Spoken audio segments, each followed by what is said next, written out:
नमस्कार, आप देख रहे हैं के न्यूज नेशनल और मैं हूं आपके साथ में शोभित पाठक। तो रुक करते हैं महत्वपूर्ण सुर्खियों पर। यूक्रेन और रूस के बीच 17वें दिन भी जंग जारी। भारी बमबारी से कई शहर हुए तबाह। खाने पीने के लिए तरसे लोग। रूस यूक्रेन युद्ध पर बोले तुर्की राष्ट्रपति, क्रीमिया पर हमले के दौरान उठाई होती आवाज तो नहीं देखना पड़ता ये दिन। देश में तेजी से घट रहे कोरोना के एक्टिव मामले। पिछले 24 घंटों में 3,614 नए मामलों के साथ 79 लोगों की मौत। गोकुलपुरी इलाके में लगी भीषण आग से 60 झुग्गियां खाक। अब तक 7 लोगों की मौत। सीएम केजरीवाल ने जताया दुख। लखनऊ में योगी आदित्यनाथ आज कार्यकर्ताओं के साथ करेंगे बैठक। कल सीएम पद से दिया था इस्तीफा।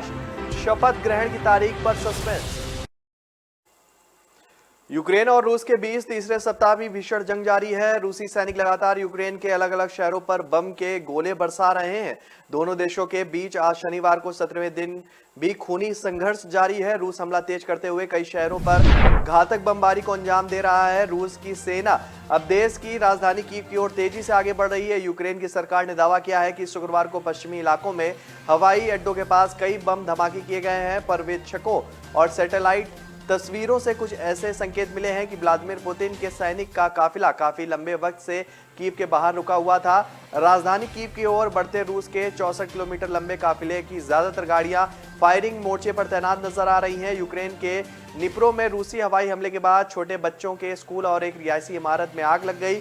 इस हमले में एक शख्स की दर्दनाक मौत हो गई है। यूक्रेन के मारियोपोल में अस्पताल पर भी हमला किया गया है। इसमें 3 लोगों की जान चली गई है। हमले के बाद अस्पताल की इमारत पूरी तरह से तबाह हो गई। हर तरफ अफरा तफरी का माहौल कायम है। मारियोपोल में ही रूसी हमले के बाद कई जगह पर लोग मलबे में दब गए हैं। युद्ध के बीच संकटग्रस्त देश में आम लोगों को काफी परेशानियों का सामना करना पड़ रहा है। खाने पीने की चीजों के लिए लोग तरस रहे हैं। तुर्की के राष्ट्रपति रजब तैयब एर्दोगान ने कहा है कि अगर विश्व ने 2014 में रूस की ओर से क्रीमिया पर कब्जा करने के खिलाफ आवाज उठाई होती तो यूक्रेन में युद्ध टाला जा सकता था। उन्होंने सवाल किया कि अगर पश्चिमी देशों पूरी दुनिया ने अपनी आवाज उठाई होती तो क्या आज हमें ये दिन देखना पड़ता। उन्होंने कहा कि जो क्रीमिया पर हमले के दौरान चुप रहे वो अब कुछ चीजें कह रहे हैं। एर्दोगान ने शुक्रवार को तुर्की के भूमध्य मध्यसागरीय शहर अल्ताहा के पास एक कूटनीतिक मंच पर यह कहा। अल्ताहा में रूसी विदेश मंत्री सर्गेई लावरोव और यूक्रेन के विदेश मंत्री दमित्रो कुलेब की एक दिन पहले मुलाकात हुई थी, जिसके लिए तुर्की के विदेश मंत्री ने मार्ग प्रशस्त किया था। एर्दोगान ने कहा कि तुर्की शांति के लिए कोशिशें जारी रखेगा। वहीं तुर्की ने यूक्रेन की राजधानी कीव में स्थित अपना दूतावास शुक्रवार को खाली कर दिया। विदेश मंत्रालय के प्रवक्ता तंजू बिल्जिक ने ये जानकारी दी है। इस बीच रूस का यूक्रेन पर हमला जारी है। हमले के दौरान यूक्रेन के कई बड़े शहर तबाह हो चुके हैं। यूक्रेन के निप्रो में रूसी हवाई हमले के बाद छोटे बच्चे के स्कूल और एक रिहायशी इमारत तक में आग लग गई। इस हमले में एक शख्स की दर्दनाक मौत हो गई। भारत में कोरोना के मामलों में लगातार गिरावट दर्ज की जा रही है। बीते 24 घंटे में देश में कोरोना के कुल 3,614 नए मामले सामने आए हैं। पिछले 24 घंटे में देश में कोरोना महामारी की वजह से 89 लोगों की मौत हुई है। केंद्रीय स्वास्थ्य और परिवार कल्याण मंत्रालय के शनिवार को जारी किए गए आंकड़े के मुताबिक देश में कोरोना के 3,614 नए मामले सामने आए हैं, जो करीब 22 महीनों में सबसे कम है। देश में पिछले कुछ दिनों में 5,000 से कम दैनिक कोविड मामले दर्ज किए जा रहे हैं। आंकड़ों से यह भी पता चलता है कि लगातार 30 दिनों से कोविड-19 के दैनिक मामले 1 लाख से नीचे बने हुए हैं। केंद्रीय स्वास्थ्य मंत्रालय के आंकड़ों के मुताबिक देश में 89 मौतें दर्ज होने के बाद मरने वालों की कुल संख्या 5,15,803 हो गई है। देश में सक्रिय मामले 50,000 से नीचे चले गए हैं। देश में फिलहाल 40,559 केस एक्टिव हैं। स्वास्थ्य मंत्रालय के आंकड़ों के अनुसार सोमवार को कोविड के 5,185 से अधिक मरीज जो हैं अब तक ठीक हो चुके हैं। दिल्ली में बीती रात गोकुलपुरी में भीषण आग लगने की घटना सामने आई है। इसमें अब तक 7 शव बरामद किए जा चुके हैं। जानकारी के मुताबिक फायर डिपार्टमेंट को आधी रात सूचना मिली, जिसके बाद मौके पर 13 फायर ब्रिगेड की गाड़ियां पहुंची। इस आग में 7 झोपड़ियों की चपेट में आने की जानकारी है। फिलहाल आग पर काबू पा लिया गया है। यह घटना गोकुलपुरी के पिलर नंबर 12 के आसपास की बताई जा रही है। इस बीच दिल्ली के मुख्यमंत्री अरविंद केजरीवाल ने घटना पर दुख जताया है और कहा है कि वे खुद घटनास्थल पर जाकर पीड़ितों से मुलाकात करेंगे। यूपी में विधानसभा चुनाव के रिजल्ट के साथ ही जनता ने एक बार फिर बीजेपी को चुन लिया है। यूपी विधानसभा चुनाव 2022 के नतीजों में भाजपा गठबंधन को 2/3 से ज्यादा सीटें मिली हैं और इसके साथ ही राज्य में पूरे 37 साल बाद किसी सीएम की अगुवाई में दोबारा सरकार बनकर लौटी है। वहीं दूसरी तरफ सीएम योगी का पहला कार्यकाल समाप्त हो गया है। उन्होंने औपचारिक तौर पर लखनऊ के राजभवन में राज्यपाल आनंदीबेन पटेल को अपना इस्तीफा सौंप दिया। शुक्रवार को इस्तीफा सौंपने से पहले सीएम ने ट्वीट के माध्यम से सभी निर्वाचित विधानसभा सदस्यों को बधाई दी और लखनऊ में कैबिनेट बैठक बुलाई। 2022 विधानसभा चुनाव जीतने के बाद यह योगी और सभी कैबिनेट मेंबर की पहली बैठक थी। मिली जानकारी के अनुसार इस बैठक में उप मुख्यमंत्री दिनेश शर्मा, कैबिनेट मंत्री ब्रजेश पाठक, मंत्री लालजी टंडन और मंत्री अनिल राजभर भी मौजूद थे। माना जा रहा है कि बैठक में कई महत्वपूर्ण फैसले लिए जा सकते गए हैं और उत्तर प्रदेश चुनाव में भाजपा ने दूसरी बार भारी बहुमत से जीत हासिल की है। तो ब्रेक पर जाने से पहले रुक करते हैं महत्वपूर्ण सुर्खियों पर। यूक्रेन और रूस के बीच 17वें दिन भी जंग जारी। भारी बमबारी से कई शहर हुए तबाह। खाने पीने के लिए तरसे लोग। रूस यूक्रेन युद्ध पर बोले तुर्की राष्ट्रपति, क्रीमिया पर हमले के दौरान उठाई होती आवाज तो नहीं देखना पड़ता ये दिन। देश में तेजी से घट रहे कोरोना के एक्टिव मामले। पिछले 24 घंटों में 3614 नए मामलों के साथ 79 लोगों की मौत। गोकुलपुरी इलाके में लगी भीषण आग से 60 झुग्गियां खाक। अब तक 7 लोगों की मौत। सीएम केजरीवाल ने जताया दुख। लखनऊ में योगी आदित्यनाथ आज कार्यकर्ताओं के साथ करेंगे बैठक। कल सीएम पद से दिया था इस्तीफा। शपथ ग्रहण की तारीख पर सस्पेंस। न ऐश का न द्वेष का, यह दंगल है देश का। सुलगती समस्याओं के झुलसते सवालों का होगा दंगल देश का। प्रशासन के प्रश्नों को लेकर होगा दंगल देश का। शिक्षा, स्वास्थ्य, समाज, कानून और व्यवस्था के आज क्या है हालात। सोमवार से शुक्रवार रोज रात 8 बजे जलपा क्षत्रिय के साथ दंगल देश का। ब्रेक के बाद फिर स्वागत है आपका। रुक करते हैं आगे की महत्वपूर्ण खबरों पर। गांधीनगर में मां हीराबेन से मुलाकात प्रधानमंत्री नरेंद्र मोदी ने की है। पीएम की मां से 2 साल बाद उनकी मुलाकात हुई है। प्रधानमंत्री गुजरात के 2 दिनों के दौरे पर हैं। यहां पहुंचकर उन्होंने मां से आशीर्वाद लिया और साथ ही खाना भी खाया। इससे पहले दिन में पीएम मोदी ने गुजरात में रोड शो किया। फूल मालाओं से सजी गाड़ी में सवार होकर मोदी भगवा रंग की टोपी पहने हुए नजर आए। मोदी ने रोड शो के दौरान सड़क के दोनों ओर जमा सैकड़ों कार्यकर्ताओं का, प्रशंसकों का हाथ हिलाकर अभिनंदन भी किया है। हवाई अड्डे से शुरू हुआ रोड शो करीब 10 किलोमीटर दूर गांधीनगर में बीजेपी के राज्य मुख्यालय कमलम पर समाप्त हुआ। गुजरात के मुख्यमंत्री भूपेंद्र पटेल और बीजेपी के राज्य इकाई के अध्यक्ष CR पाटिल भी मोदी के साथ मौजूद रहे। इस रोड शो को गुजरात विधानसभा चुनाव के लिए पार्टी के प्रचार की शुरुआत के तौर पर देखा जा रहा है, जो इस साल दिसंबर में होने हैं। और पार्टी के एक पदाधिकारी ने बताया कि गांधीनगर में बीजेपी के राज्य मुख्यालय कमलम पहुंचने के बाद पीएम मोदी ने गुजरात विधानसभा चुनाव की रणनीति पर बीजेपी की राज्य इकाई के नेताओं के साथ बैठक भी की है। रोड शो के बाद पीएम मोदी ने पंचायत महासम्मेलन में राज्य में पंचायती राज्य संस्थाओं के 3 स्तरों के 1 लाख से अधिक प्रतिनिधियों को संबोधित भी किया। इस दौरान उन्होंने महात्मा गांधी का जिक्र करते हुए कहा कि ग्रामीण विकास का उनका सपना पूरा होना चाहिए, क्योंकि भारत आजादी की 75वीं वर्षगांठ मना रहा है।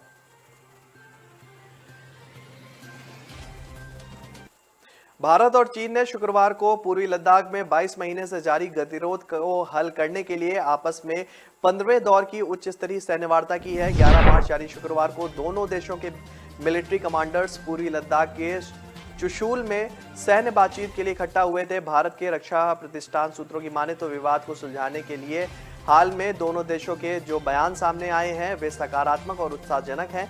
मिली जानकारी के मुताबिक कोर कमांडर स्तर की वार्ता पूर्वी लद्दाख में वास्तविक नियंत्रण रेखा के भारतीय हिस्से में चुशूल मोल्दो बॉर्डर पॉइंट पर सुबह 10 बजे शुरू हुई थी।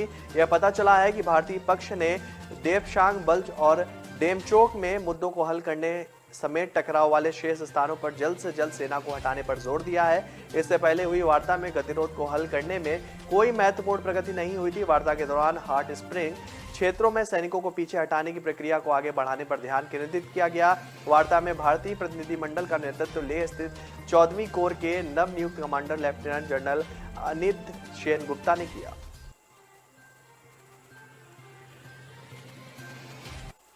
जम्मू कश्मीर के गादरबल इलाके में आज सुबह सुरक्षा बलों के साथ हुए मुठभेड़ में एक आतंकी के मारे जाने की खबर है। इसी ऑपरेशन के दौरान कुछ देर पहले ही प्रतिबंधित आतंकी संगठन लश्कर का एक आतंकवादी भी मारा गया था। फिलहाल इलाके में पुलिस सर्च ऑपरेशन चला रही है। कश्मीर के आईजीपी इस मामले पर बात करते हुए उन्होंने कहा कि हमने कल रात 4-5 स्थानों पर संयुक्त अभियान शुरू किया था।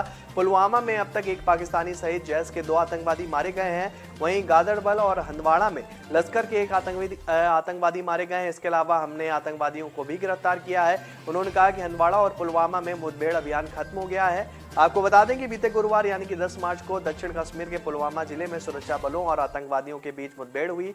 यहां नैना बटरपोहा इलाके में सुरक्षा बलों के साथ मुठभेड़ में एक आतंकवादी को मारा गया। जम्मू कश्मीर के बारामूला और पुलवामा जिलों में सुरक्षा बलों ने लश्कर-ए-तैयबा के 4 आतंकवादियों को गिरफ्तार किया है। पुलिस ने मंगलवार को यह जानकारी दी है। पुलिस के एक प्रवक्ता ने बताया कि सुरक्षा बलों ने गुप्त सूचना के आधार पर कार्रवाई करते हुए सोपोर के रफियाबाद और नडीहाल इलाके में घेराबंदी कर तलाशी अभियान शुरू किया। उन्होंने बताया कि तलाशी के दौरान प्रतिबंधित संगठन लश्कर-ए-तैयबा के एक आतंकवादी के सहयोगी को गिरफ्तार किया गया। आपको बता दें कि जम्मू कश्मीर पुलिस ने श्रीनगर के मध्य में अमीर कदल पुल पर रविवार को हुए ग्रेनेड हमले के सिलसिले में मंगलवार को 2 लोगों को गिरफ्तार किया था।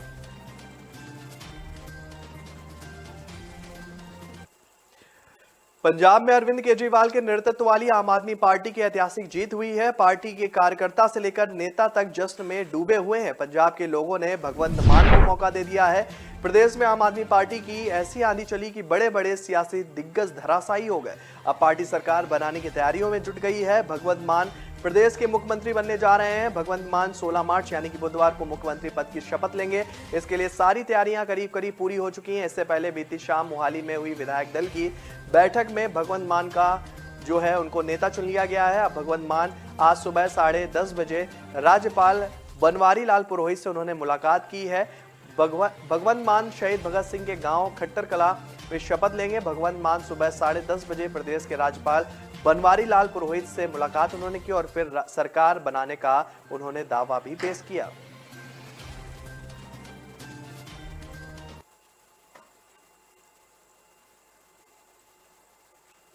संयुक्त राष्ट्र में भारत के स्थायी प्रतिनिधि टीएस मूर्ति ने यूक्रेन संकट को लेकर कहा है कि हमें पूरी उम्मीद है कि बातचीत से जंग खत्म हो जाएगी। कूटनीति और संवाद के अलावा कोई दूसरा विकल्प नहीं है। गंभीर मानवीय स्थिति पर तत्काल ध्यान देने की जरूरत है। यूक्रेन संकट को लेकर टीएस त्रिमूर्ति ने कहा कि हम एक बार फिर सदस्य देशों से संयुक्त राष्ट्र चार्टर्ड और अंतर्राष्ट्रीय कानून के सिद्धांतों का पालन करने और राज्यों की संप्रभुता और अखंडता का सम्मान करने का आह्वान करते हैं। त्रिमूर्ति ने कहा कि हम यह भी मानते हैं कि BTWC के तहत किसी भी मामले को कन्वेंशन के प्रावधानों के अनुसार संबंधित पक्षों के बीच परामर्श और सहयोग के माध्यम से हल किया जाना चाहिए। रूस ने शुक्रवार को यूक्रेन में सैन्य कार्रवाई का दायरा बढ़ाते हुए पहली बार देश के पश्चिमी इलाकों में हवाई अड्डों के पास हमला किया है। उधर पर्यवेक्षकों और उपग्रह की तस्वीरों से संकेत मिले हैं कि रूसी सैनिकों का काफिला लंबे समय से कीव के बाहर रुका हुआ था, जो शहर को घेरने की कोशिश कर रहे थे। युद्ध के तीसरे सप्ताह में प्रवेश करने के बीच अमेरिका और उसके सहयोगी देशों ने रूस से व्यापार में प्राथमिकता वाले देश का दर्जा वापस लेकर उसे अलग थलग करने और उस पर प्रतिबंध लगाने के प्रयासों को और तेज कर दिया है। तो ब्रेक पर जाने से पहले रुक करते हैं महत्वपूर्ण सुर्खियों पर। यूक्रेन और रूस के बीच 17वें दिन भी जंग जारी। भारी बमबारी से कई शहर हुए तबाह। खाने पीने के लिए तरसे लोग। रूस यूक्रेन युद्ध पर बोले तुर्की राष्ट्रपति, क्रीमिया पर हमले के दौरान उठाई होती आवाज तो नहीं देखना पड़ता ये दिन। देश में तेजी से घट रहे कोरोना के एक्टिव मामले। पिछले 24 घंटों में 3614 नए मामलों के साथ 79 लोगों की मौत।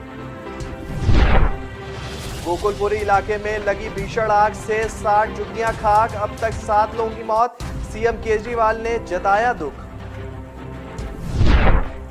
लखनऊ में योगी आदित्यनाथ आज कार्यकर्ताओं के साथ करेंगे बैठक। कल सीएम पद से दिया था इस्तीफा, शपथ ग्रहण की तारीख पर सस्पेंस। न ऐश का न द्वेष का, यह दंगल है देश का। सुलगती समस्याओं के जुलसते सवालों का होगा दंगल देश का। प्रशासन के प्रश्नों को लेकर होगा दंगल देश का। शिक्षा, स्वास्थ्य, समाज, कानून और व्यवस्था के आज क्या है हालात। सोमवार से शुक्रवार रोज रात 8 बजे जलपा क्षत्रिय के साथ दंगल देश का। ब्रेक के बाद फिर स्वागत है आपका। रुक करते हैं आगे की महत्वपूर्ण खबरों पर।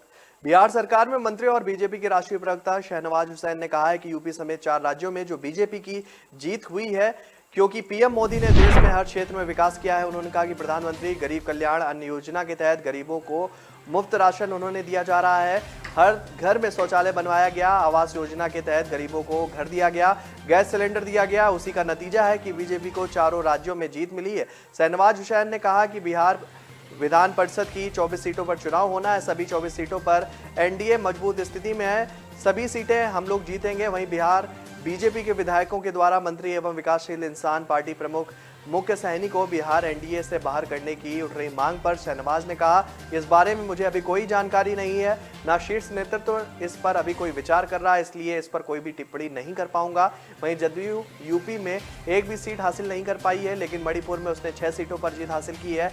जदयू नेता का कहना है कि नीतीश मॉडल के कामकाज पर हम लोग मणिपुर में चुनाव लड़े और उसी का नतीजा है कि बड़ी जीत मिली है। इस पर शहनवाज ने कहा कि खुशी की बात है कि मणिपुर में 6 सीट जदयू ने जीती है, लेकिन हम लोगों का मणिपुर में सबसे शानदार प्रदर्शन रहा है। देश में हर तरफ कमल खिल रहा है, टक्कर देने वाला कोई नहीं है। उन्होंने कहा कि कई पार्टियों का तो यूपी उत्तराखंड में खाता ही नहीं खुला। जम्मू कश्मीर के कुलगांव जिले के शुक्रवार में आतंकवादियों ने एक सरपंच की गोली मारकर हत्या कर दी है। अधिकारियों ने जानकारी दी है। एक अधिकारी ने बताया कि दक्षिण कश्मीर के कुलगांव जिले के अडूरा इलाके में रात करीब 8:50 पर आतंकवादियों ने शब्बीर अहमद मीर को उसके घर के निकट गोली मार दी। घायल मीर को अस्पताल ले जाया गया, जहां डॉक्टर ने उसे मृत घोषित कर दिया है। मीर जो है निर्दलीय सरपंच थे। अधिकारियों ने कहा कि इलाके की घेराबंदी कर दी गई है, हमलावरों की तलाश जारी है। इस घटना के बाद पूर्व मुख्यमंत्री और नेशनल कॉन्फ्रेंस के नेता अमर अब्दुल्ला ने ट्वीट कर दुख जताया है। उन्होंने ट्वीट कर किया है कि सरपंच शब्बीर अहमद मीर की लक्षित हत्या से स्तब्ध हूं और राजनीतिक कार्यकर्ता मारे जाते हैं, हम शोक व्यक्त करते हैं। जीवन चलता है और फिर वही होता है। इन हत्याओं और हमारी प्रतिक्रियाओं के लिए एक दिमाग शून्य करने वाला पैटर्न है। दुख की बात है कि कुछ भी नहीं बदलता है। इसके बाद उन्होंने एक और ट्वीट किया। उन्होंने लिखा कि मैं केवल शब्बीर के परिवार के प्रति मेरी प्रार्थना और अपनी संवेदना व्यक्त कर सकता हूं कि उन्हें जन्नत में जगह मिले। काश उनकी मृत्यु आखिरी होती, लेकिन दुख की बात है कि ऐसा नहीं होगा। पंजाब की नई सरकार अब चंडीगढ़ से नहीं बल्कि सूबे के गांव, वार्डों और मोहल्ला से चलेगी। यह बात शुक्रवार को नवनिर्वाचित 92 विधायकों की बैठक में भगवंत मान ने कही है। उन्होंने विधायकों से कहा है कि चंडीगढ़ में कम से कम रहना है, हमें उस इलाके में जाकर काम करना होगा जहां से हमने वोट मांगे थे। अब किसी भी व्यक्ति को काम करवाने के लिए चंडीगढ़ नहीं बुलाना होगा, बल्कि उनके इलाके में जाकर वहीं काम करने हैं। बैठक में भगवंत मान को सर्वसम्मत से विधायक दल का नेता चुन लिया गया है। आपको बता दें कि शनिवार सुबह मान पंजाब के राज्यपाल से मिलकर सरकार बनाने का उन्होंने दावा भी पेश किया। बैठक में भगवंत मान ने विधायकों को समझाया कि वह रोजाना 4 से 5 गांव में अफसरों को साथ लेकर जाएं, वहां पर जाकर लोगों की दिक्कतों को सुनें और उनके मौके पर भी उनका निपटारा करें। लोग दफ्तरों और कचहरियों के चक्कर काट काट के हार चुके हैं। लोगों के साथ किसी भी तरह का कोई भी भेदभाव नहीं करना है। जो अफसरों गांव में नहीं जाना चाहते उन्हें चंडीगढ़ भेज दो। हम पब्लिक का नौकर बनकर काम करना चाहते हैं, क्योंकि पूरे पंजाब को हमसे जो है काफ़ी उम्मीदें हैं। मैं काम के मामले में काफ़ी सख्त हूं। सभी से विनती है कि सभी अपने काम को बढ़िया तरीके से करें। विधानसभा चुनाव में आपकी आंधी से कई धुरंधरों को उड़ा दिया है, कई की जमानत जब्त हो गई है। सिर्फ हल्का दाखा से अकाली विधायक मनप्रीत अयाली अपनी सीट बचाने में कामयाब रहे हैं। हालात ये रहे कि लुधियाना में कई दिग्गज तो अपनी जमानत भी नहीं बचा पाए। इनमें से सबसे बड़ा चेहरा किसान नेता बलवीर सिंह राजेवाल का है। संयुक्त समाज मोर्चा के सीएम चेहरा बलवीर सिंह राजेवाल को सिर्फ 4600 के करीब वोट मिले हैं और इसके अलावा लोक इंसाफ पार्टी के प्रमुख सिमरजीत सिंह बैस के साथ पूर्व मुख्यमंत्री बेअंत सिंह के पौत्र और सांसद रवनीत सिंह बिट्टू के भाई कैबिनेट मंत्री गुरकीरत सिंह कोटली भी जमानत उनकी जब्त हो गई है। लुधियाना की 14वीं विधानसभा सीटों पर 175 उम्मीदवार खड़े थे और 139 उम्मीदवारों की जमानत जब्त हुई है। यही नहीं, जिले में 14 में से 6 विधायकों की भी जमानत जब्त हुई है। इतने बड़े स्तर पर नेताओं की जमानत जब्त होना इस चुनाव का सबसे दिलचस्प पहलू है।